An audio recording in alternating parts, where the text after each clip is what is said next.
जिन लोगों के पट्ठों में दर्द रहता है, कमर में दर्द रहता है, हड्डियां दर्द करती है, सारा जिस्म दर्द करता है, कामकाज करने को दिल नहीं करता, जिस्म कमज़ोर हो चुका है, खून की कमी हो चुकी है, चलते फिरते चक्कर आते हैं, आंखों के सामने अंधेरा छा जाता है, उन लोगों के लिए ये बहुत ही ज़बरदस्त नुस्खा है। आप चंद दिन इस्तेमाल करें और इस मर्ज़ से मुकम्मल छुटकारा हासिल करें और ये जिस्म में इतनी ताकत पैदा कर देगा कि आप खुद हैरान हो जाएंगे।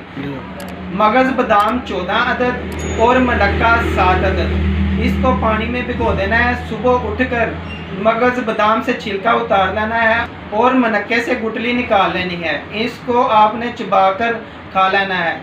14 दिन आपने ये नुस्खा इस्तेमाल करना है। इंशाअल्लाह ताला किसी किस्म की दर्दें नहीं होंगी, जिस्म में ताकत पैदा हो जाएगी, आप खुद हैरान हो जाएंगे। मामूली सी चीज़ें हैं लेकिन फ़वाइद इसके बहुत ज़्यादा है। हमारा व्हाट्सएप